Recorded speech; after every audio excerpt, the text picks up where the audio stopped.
Buenos días a todos. El libro de Santiago, qué lindo. Vamos a bajar a la realidad de una forma abrupta, a los cachetazos con Santiago. La verdad que es muy difícil terminar un libro como el libro de Esther, porque es tan vasto y tan significativo para nuestra vida lo que esta historia narra, que es difícil encorsetarlo. Yo voy a tratar de transmitir lo que más me impactó del libro. Cada uno de ustedes podría decir algo al respecto. Pero bueno, vamos a leer el capítulo 10, que es el último que nos falta, que dice: el rey Jerjes impuso un tributo en todo su imperio, incluso hasta las costas lejanas. Sus grandes logros y el relato completo de la grandeza de Mardoqueo, a quien el rey había ascendido, están registrados en el libro de la historia de los reyes de Media y Persia. Mardoqueo, el judío, llegó a ser primer ministro, segundo en mando después del propio rey Jerjes. Fue un hombre muy importante entre los judíos, de gran estima ante ellos, porque siguió actuando a favor de su pueblo y defendiendo el bienestar de todos sus descendientes. La verdad que leer este último capítulo y pensar que unos días antes estaba preparado el lugar donde él iba a morir, y pensar que el funcionario más poderoso del imperio persa, quien representaba al rey, ya había dispuesto su muerte, es como impactante, ¿no? Cada 24 de marzo, todos los años, el pueblo judío festeja el Purim. Recuerdan el día que Dios los liberó de morir aniquilados en manos del imperio persa. Festejan que Dios puede cambiar la historia y que no se olvida de su pueblo. Festejan que Dios es poderoso y soberano, capaz de cambiar el rumbo de cualquier circunstancia. Esto sucede 450 años antes de la llegada de Jesucristo. Y Dios una vez más se muestra interviniendo a favor de su pueblo. Ellos leen en esta fiesta cada palabra del libro de Esther. La leen durante todo el día, la vuelven a leer y en todos los lugares donde se hace este festejo. Y creo que descubren, el pueblo judío, una maravillosa narración de la fidelidad de Dios, de que sus promesas son verdaderas, aunque nadie pueda verlo. Es una fiesta en serio, ¿no? Hay vino, hay comida, hay carnaval, hay baile, es una fiesta en serio. Y para ellos es muy importante, porque como pueblo pasaron de muerte a vida. Entonces no es algo meramente narrativo. Y no era algo que ellos imaginaban y no es algo que la razón humana puede imaginar. Entonces, ese fue verdaderamente uno de los milagros de Dios en favor de su pueblo. Yo no creo que esta historia, el libro de Esther, nos cuente una narración de un pueblo lejano, de algo que nos es ajeno. Y creo sinceramente que nos invita a ser parte de esta historia. Lo fascinante para mí de esta historia es recordar que es mi historia. Bueno, yo no soy judía. Un Dios poderoso que interviene, que nos rescata. Una historia con un camino especialmente diseñado para cada uno de sus protagonistas. Y creo, como ya lo dijimos al principio y varias veces durante el estudio, que este silencio de Dios es una oportunidad para interpelarnos, para preguntarnos a nosotros mismos sobre qué parte de esto nos interpela Y también creo que son 10 capítulos que son un manual extraordinario para enseñarnos a enfrentar la vida y particularmente para enseñarnos a enfrentar las situaciones extraordinarias de la vida. La pregunta sería, ¿cómo debemos transitar el tiempo que Dios dispuso para nosotros? Y lo primero que se me viene a la mente es el capítulo 1, ¿no? La fragilidad. Reconozcan la fragilidad, nos está diciendo Dios. Reconozcan su finitud. Vasti, la persona mujer más importante del imperio persa, en un segundo y por una decisión autoritaria y reflexiva, termina en el destierro. Reconozcan su identidad. No se alejen de mí, nos dice Dios, porque yo soy su escudo protector. Ustedes son mi pueblo y cerca mío no hay temor. El pueblo judío había dejado de reconocer a Dios como el rey. Y lo decimos así tan libremente. Y yo dejo de reconocer a Dios como mi Señor día de por medio. Entonces, por eso la importancia de este texto. Hace poco escuché en Buenos Aires un pastor, para mí un mensaje maravilloso que recordaba por qué estamos en esta situación. Y él refirió al problema del pueblo de Susa y dice, el problema del pueblo de Susa es el problema del pueblo judío, es el problema del pueblo cristiano, es el problema de la humanidad entera, es mi problema, es tu problema, es el problema de Villa Centenario. Y hizo alusión a un pasaje que lo hemos leído muchas veces, que yo lo he leído desde acá muchas veces, y que es maravilloso, porque nos enfrenta al verdadero problema de la humanidad. Escucha, Israel. El Señor es nuestro Dios, solamente el Señor. Ama al Señor tu Dios con todo tu corazón, con toda tu alma y con todas tus fuerzas. Debes comprometerte con todo tu ser a cumplir cada uno de sus mandatos. Repítelos a tus hijos una y otra vez. Habla de ellos en tus conversaciones, cuando estés en tu casa y cuando vayas por el camino y cuando te acuestes y cuando te levantes. Átalos a tu mano, llévalos sobre la frente como un recordatorio. Escríbelos en el marco de la entrada de tu casa y sobre las puertas de la ciudad. Ten cuidado de no olvidarte del Señor, quien te rescató de la esclavitud. Nos olvidamos, recurrentemente nos olvidamos y empezamos a caminar en solitario. Esa es la historia de nuestra naturaleza. Creo que los gritos de Mardoqueo representan el arrepentimiento de un pueblo que había perdido su escudo protector.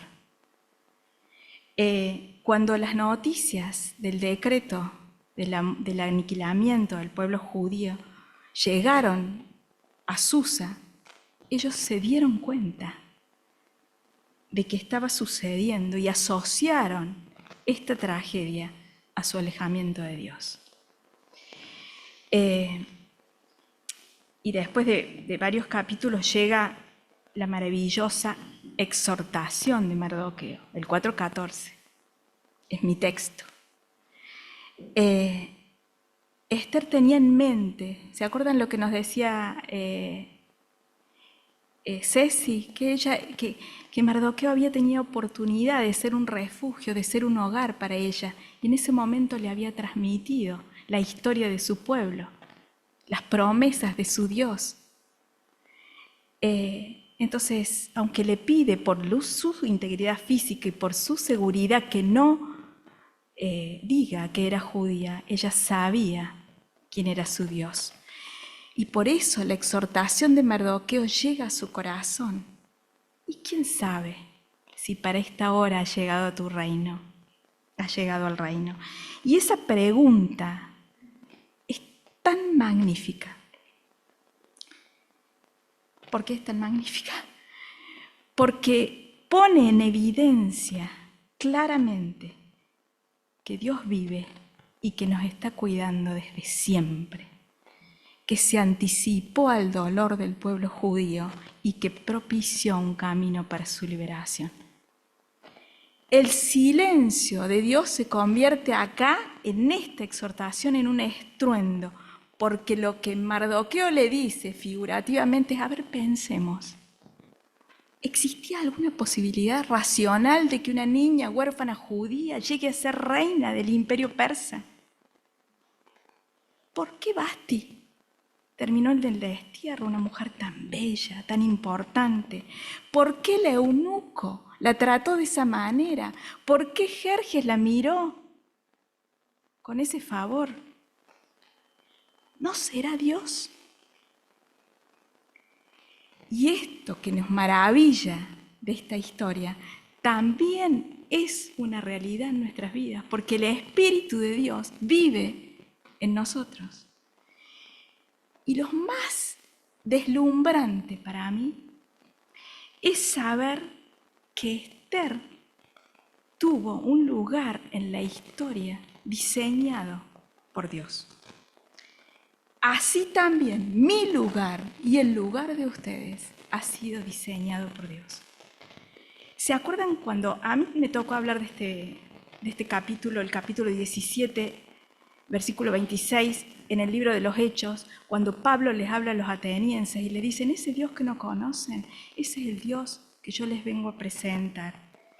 Ese Dios que ustedes adoran es el que ha hecho todo el linaje de los hombres para que habiten sobre la faz de la tierra. Y escuchen con atención. Les ha prefijado el orden de los tiempos y los límites de su habitación. Dios nos pensó a cada uno de nosotros en un tiempo y en un espacio específico. Y eso que parece asombroso debería animarnos a repensar cuál es el verdadero significado de nuestro tránsito en esta tierra. ¿Por qué estamos en este momento y en este lugar? A Esther le tocó claramente, su misión era interceder ante el rey para la liberación del pueblo judío. Nosotros podemos estar dispersos, podemos estar atemorizados, podemos simplemente no obedecer. Dios sigue con su plan, pero nosotros habremos perdido la oportunidad de cumplir con lo que estuvo diseñado por Él para mi vida.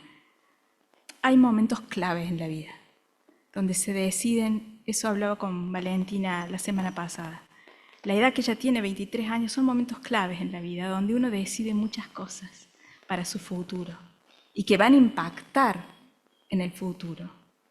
Y a veces dice, mami, pero yo quiero otra cosa, a mí me gusta otra cosa, yo tengo miedo, yo no sé, yo conozco todo lo que vos me decís, pero actúo de manera diferente. Y yo le dije, mira, hija, si vos tomás todas las decisiones de tu vida bajo la tutela de lo que Dios quiere por encima de tus miedos, de tus gustos, de tus pasiones, de tus deseos, confía en esa voluntad perfecta porque es el mejor camino. La voz de la experiencia, la voz de quien se equivocó 1001 veces, pero creo fervientemente que su voluntad es perfecta. Saber que nuestro camino fue diseñado por un Dios fiel, perfecto y soberano es mi esperanza. Saber de quién somos hijos es nuestra seguridad. Saber que cuando somos frágiles estamos sostenidos por un Dios poderoso es nuestra paz.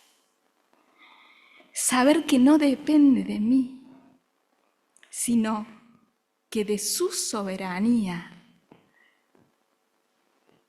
es todo lo que importa.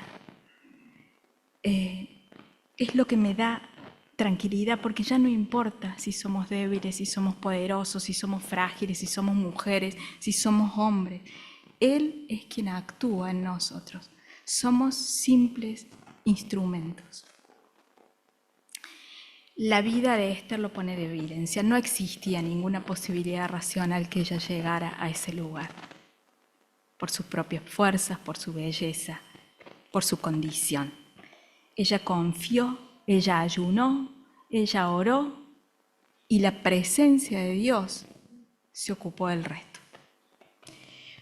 ¿Podría haber sido otro? Por supuesto que sí. Podría haber sido cualquier otro que Dios elija, pero Esther estaba preparada espiritualmente. Era su momento. Muchos comentaristas hablan del el momento de Esther, el momento de Mardoqueo.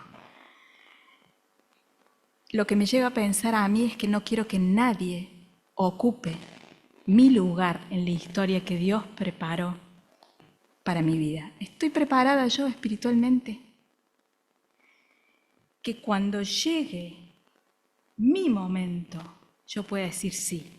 Y si muero, muero. No como un acto suicida, como nos dijo el gringo, sino porque las certezas de quién es Dios y sus promesas se apoderan de mí de una manera definitiva.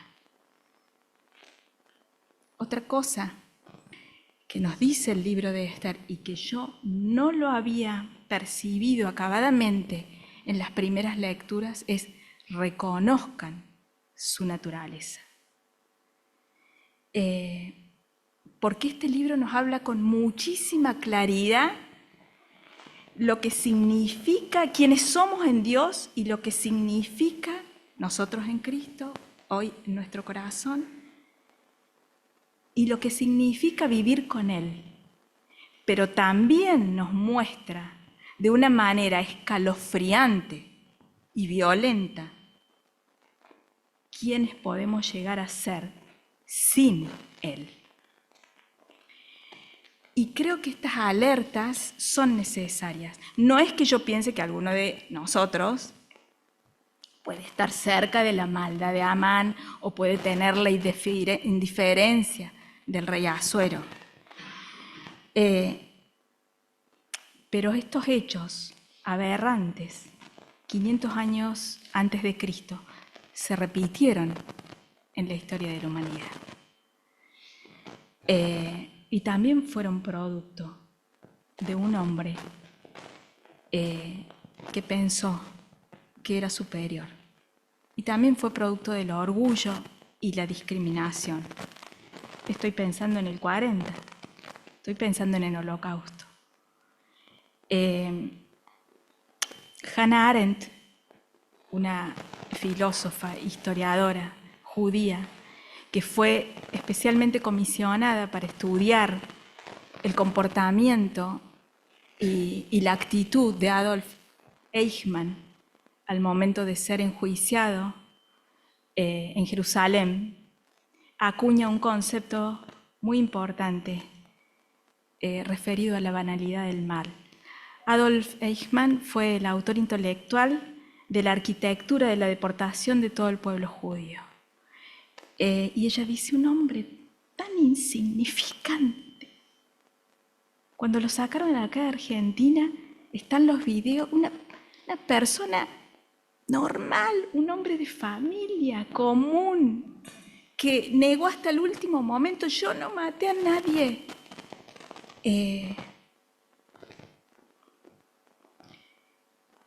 Es terrible lo que podemos llegar a convertirnos si la autoridad de Dios no nos sostiene. Es terrible lo que puede llegar a ser el hombre, y es terrible lo que podemos llegar a ser nosotros, porque también es nuestra naturaleza. Quizás nunca a ese extremo, pero Hannah Arendt dice que hay sujetos, hay individuos incapaces de pensar el sentido moral de sus actos. La situación de Susa se replicó en la historia. Nosotros fuimos testigos de eso. Parece imposible de pensarlo, de tolerarlo, pero es importante pensar que nuestra naturaleza nos traiciona. Todos tenemos lugares oscuros que, si son abonados con resentimiento, con orgullo, nos pueden llegar a convertirnos en personas irreflexivas e indiferentes. Por eso, si todos los días reconocemos esa naturaleza y se la entregamos a Cristo para que Él, mediante su Espíritu, la transforme, nuestra vida va a ser diferente. También en ese periodo de la historia muchos judíos creyeron. Muchos tuvieron que enfrentar la muerte, el frío, la tortura y enfrentar en serio, ¿no? O sea, en campos de concentración. Una comentarista cristiana que se llama Elizabeth Moore dice que su padre pertenecía al ejército número 45 de infantería y que llegó a uno de los campos de concentración cuando ya los judíos habían sido liberados y que encontró grabado en unas literas de las habitaciones comunes que tenían un texto que ella define como el resumen del libro de Esther y que marcó la vida de su padre para siempre. Grabado en la cama de uno de estos judíos. El texto tiene 3 frases. Creo en el sol incluso cuando no brilla. Creo en el amor aún cuando no lo siento. Creo en Dios aún cuando esté en silencio. Las palabras de algún judío contemporáneo esperando su liberación. Otro de los aspectos importantes para mí del libro es la precisión con la que Dios interviene en nuestras vidas. ¿Se acuerdan del capítulo 6, entre el primer banquete que prepara Esther y el segundo banquete? En el segundo es cuando Amán le iba a pedir a Asuero que la vida de Mardoqueo. Entonces, después de ese primer banquete, Dios no le permite a Asuero dormir. ¿Y qué pasa? Entonces le dice a Asuero, bueno, a ver, tráiganme los libros de la historia de Persia. Y empieza a leer y se encuentra con que Mardoqueo, esa noche, la noche anterior a que Amán le pidiera su cabeza, era quien lo había salvado de aquel intento de homicidio, porque él fue el que avisó a Esther y Esther le avisó a él y así salvó su vida. ¿Saben cuántos años pasaron entre el episodio en que Mardoqueo salvó la vida del rey y esta noche de insomnio? Pasaron 5 años de esta denuncia. En apariencia, todos se habían olvidado del reconocimiento, porque todos los actos de este tipo eran enormemente recompensados en el imperio persa. Y acá nada había sucedido. El pasaje, el 6, capítulo 1, dice, aquella misma noche se fue el sueño del rey. Fue de una precisión absoluta. Los tiempos de Dios son perfectos, incluso cuando en momentos de intemperie los sentimos eternos. Nada de esto fue una coincidencia, nada. Es Dios actuando en cada una de las circunstancias y reconociendo su providencia y su fidelidad.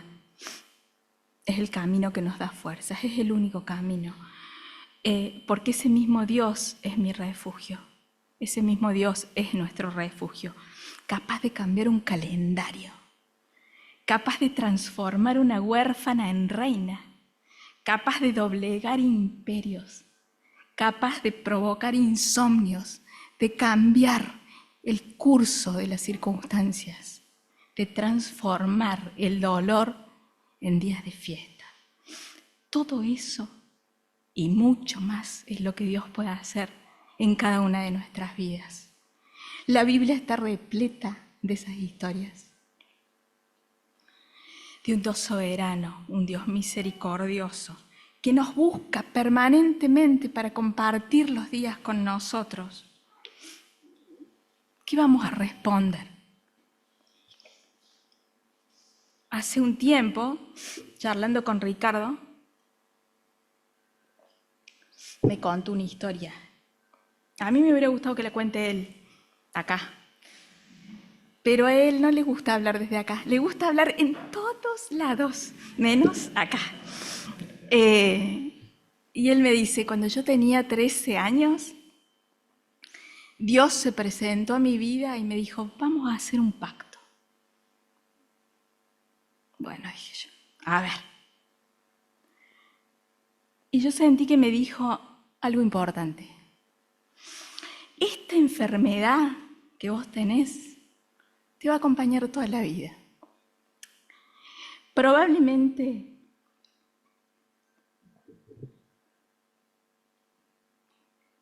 con el paso del tiempo, pasados los 50 años, mejores, cosa que todavía no sucedió. Quizá esta temporada de invierno que te toque pasar te asuste.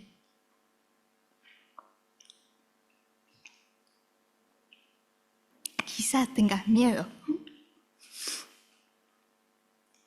Quizás no entiendas por qué. Perdón. Pero vamos a hacer un pacto. Yo puedo estar a tu lado. Yo te puedo acompañar siempre y puedo ser tu refugio y tu escudo. ¿Cómo quieres, Ricardo, transitar tu vida? Y creo que todo este libro precioso es Dios diciéndonos a nosotros, no se alejen de mí.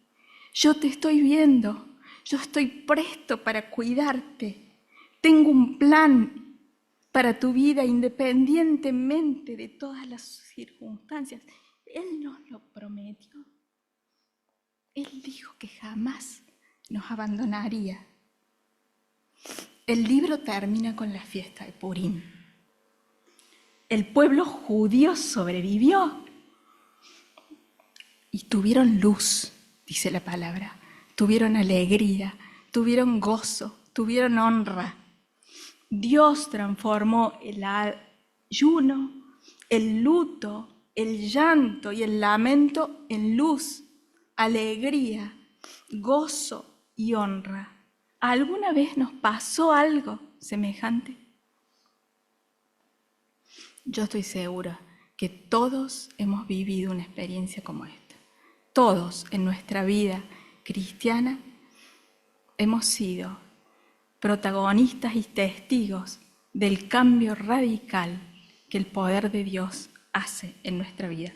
Demos testimonios de esto, no nos callemos, porque esta transformación es el reflejo incondicional del amor de Dios y de su gracia ilimitada. Quizás mi testimonio, el de Ricardo, el de Leo del domingo pasado, pueda ser un recordatorio para otros. Leo nos dijo, fue Dios el autor de la transformación de mi vida. Y nosotros fuimos testigos de eso. Y damos gloria a Dios por eso.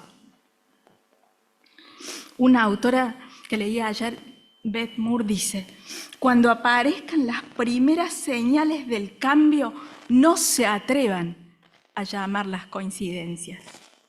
Dios quiere mostrarnos lo que puede hacer con nuestras circunstancias, pero quiere que sepamos que Él es el único autor del cambio y quiere recibir nuestra alabanza. Por eso cantamos hoy con tanta alegría. Quiere recibir nuestra alabanza con todo nuestro corazón y quiere que le pidamos que Él complete la obra que ya empezó en nosotros. Como decía el Pato el domingo pasado, nuestro Purín es Cristo. En el momento que creímos que Él descendió de los cielos para cargar nuestros pecados y que ahora vive con el Padre, que Él murió por nosotros, fuimos liberados, como decía el Pato, de nuestra sentencia de muerte. Es bueno festejarlo, es bueno recordarlo. Hoy lo vamos a hacer. Los judíos lo festejan anualmente, nosotros lo festejamos periódicamente, haciendo memoria de su sacrificio. El Salmo 116, 12 y 13 dice: ¿qué puedo ofrecerle al Señor por todo lo que ha hecho en mi favor? Levantaré la copa de salvación y alabaré el nombre del Señor por salvarnos. Reconozcamos nuestra fragilidad. Reconozcamos nuestra naturaleza. No nos olvidemos del Señor. Recuperemos nuestra identidad, la que Él nos dio como hijos. Aceptemos su invitación a caminar el tiempo que nos regaló cerca de Él. Confiemos en su diseño para nuestras vidas. Confiemos en su precisión. No nos desesperemos, ayunemos juntos, oremos juntos, nos preparemos espiritualmente para actuar cuando llegue nuestro momento. Nos refugiemos en la certeza de que Él pelea por nosotros. Que el aparente silencio no nos derrumbe. Mantengamos nuestra fe viva. Dejemos que su Espíritu nos transforme y que su voluntad sea nuestra única guía para el tiempo que Él ha decidido concedernos en esta vida. Que Dios nos bendiga.